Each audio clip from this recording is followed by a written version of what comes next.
Reportage. Les perturbations reprennent dans le système éducatif au lycée Blaise Diagne. Une partie des professeurs a arrêté les cours. Nous avons enregistré 15 absents. Le reste, ils sont dans les salles à faire leurs cours. Je sais qu'à 49% près, n'est-ce pas, les professeurs sont là, présents. Les élèves craignent que ces grèves et déblayages impactent sur leur programme. On a bien débuté le cours jusqu'à 10h, du coup, on a dit qu'il y a des débrayages. Ça ne nous arrange pas, parce que les compositions démarrent au 11 février jusqu'au 22. À l'instar des élèves, l'administration déplore cette situation et appelle au dialogue les deux parties. Si on ne prend pas garde, ça va dépendre, n'est-ce pas, sur les enseignements apprentissages et pourquoi pas sur les examens.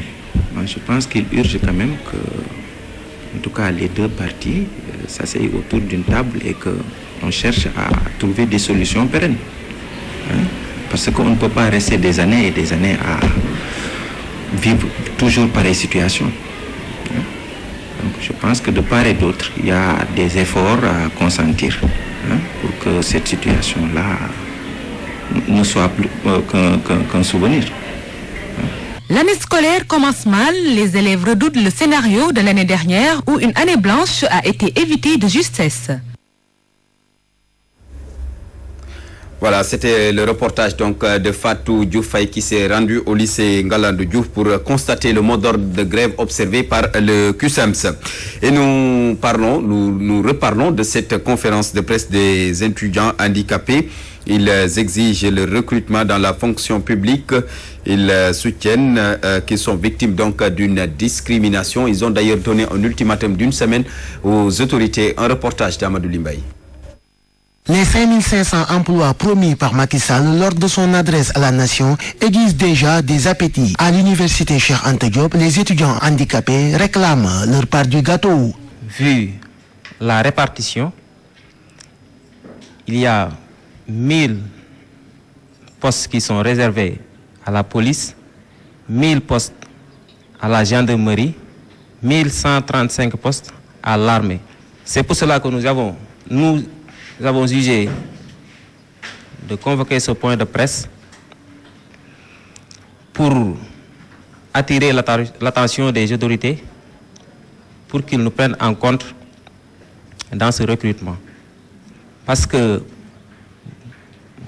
vous avez jugé même que dans ce pays, les étudiants handicapés sont laissés en rade, si je peux dire ainsi. Parce que nous vivons dans une marginalisation totale et que les autorités de ce pays ne nous prennent pas en compte. Ces étudiants qui se disent exclus donnent un ultimatum d'une semaine aux autorités. Nous n'hésiterons même pas à descendre au niveau du terrain si les autorités ne réagissent pas et qu'on ne part pas à la guerre et dire ce qu'on doit faire. Dans une semaine, si les autorités ne réagissent pas, on passe à la vitesse supérieure. Même si on perd la vie, il le faut, parce qu'il est temps. Il est temps que cette aliénation s'arrête une bonne fois pour toutes. Ils sont au nombre de 300. Aujourd'hui, ils veulent intégrer la fonction publique, seule solution à leurs yeux pour ne pas tendre la main. Le reportage est signé Amadou Limbaye. Je vous l'annonçais tantôt, l'université Cheikh Anta Diop qui se souvient de l'étudiant Balla Gaye 12 ans après sa mort. Je rappelle qu'il a été tué dans une manifestation estudiantine, mais aujourd'hui, ses camarades continuent toujours de réclamer justice. Jean-Pierre Mendy, membre du collectif des amicales de l'université. Cette journée, elle est organisée il y a plusieurs années de cela. Donc à chaque 31 janvier, nous commémorons la mort de notre ami et frère Balla Gaye, mais également à travers cette journée aussi, nous commémorons quand même la mort de tous les étudiants que nous considérons comme martyrs aussi et des étudiants. Mais écoutez, jusqu'à présent, justice n'a pas été rendue et puisque, étant juriste, quand un dommage est causé, il faut nécessairement qu'il y ait des réparations et à ce stade-là, nous demandons quand même qu'il y ait des éclairages par rapport à cette mystérieuse mort-là. Mystérieuse parce que jusqu'à présent, nous n'arrivons pas à identifier les principaux responsables. Et nous ne cessons de crier à ce que justice soit rendue. Cette année, il faut noter aussi le changement qu'il y a eu au niveau de cette commémoration-là. On a décidé quand même de changer de fusil d'épaule et adopter d'autres formes quand même pour que cette lutte-là puisse aboutir à de meilleurs quand même résultats. Des actions seront organisées pour que cette journée quand même qui a été initiée cette année-là, il faut le noter, puisse avoir un résultat attendu.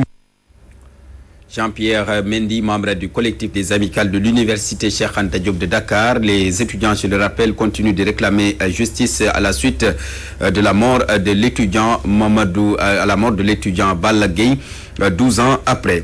Je vous l'annonçais également tantôt, premier anniversaire de la mort de l'étudiant Mamadou Diop, ministre, député, société civile, étudiants tous aux côtés de la famille Hambourg. Sur place, un récital de Coran, mais également la famille qui continue toujours de réclamer justice. Thierno Daf, bonjour. Bonjour Barthélémy, bienvenue ici à Hambourg où nous nous trouvons présentement chez Mamadou Diop pour l'anniversaire de l'an 1 de sa disparition. Hambourg célèbre donc, comme a été écrit sur la banderole, son héros national qui a été comme martyr. Donc vous l'avez dit depuis ce matin, il y a eu tout un tas d'allers-retours de dignitaires, de responsables, de syndicalistes, de politiciens, mais également de marabouts.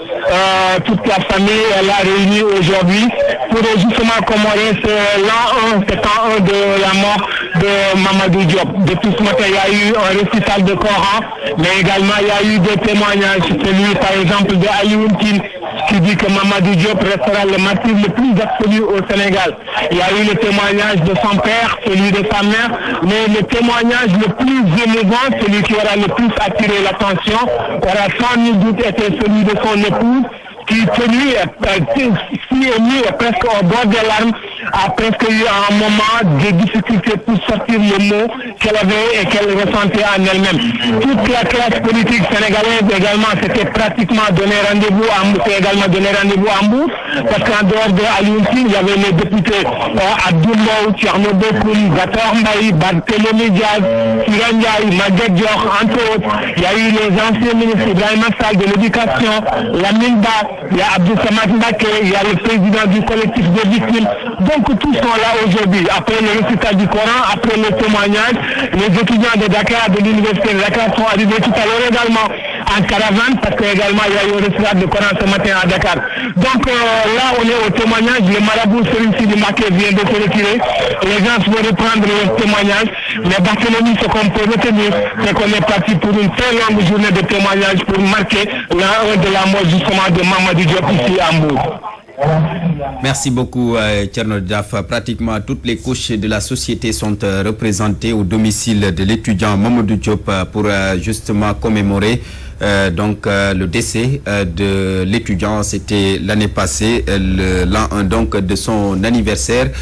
Sur place, la famille continue de réclamer justice. La suite du journal avec quelques brèves du mot d'ordre du QSEMS qui a été largement suivi dans la banlieue dakaroise, une grève qui irrite les élèves qui à leur tour demandent à l'État du Sénégal de se pencher sur les revendications des enseignants pour sauver l'année académique en cours. Un reportage Théodore Semide que vous avez peut-être suivi dans notre édition de 12h sur Walf FM. Le unitaire des syndicats d'enseignants, c'est le CUS qui durcit le ton à Matam. À la suite du sitting devant l'inspection d'académie, les enseignants ont décrété ce matin 48 heures renouvelables pour l'élémentaire et 72 heures pour le moyen secondaire. Un mot d'ordre là également pour exiger du gouvernement le respect des accords signés. Les enseignants demandent en outre aux autorités de combler le gap en personnel enseignant au niveau des collèges et lycées de la région. Les explications de Amadou Issa Kane.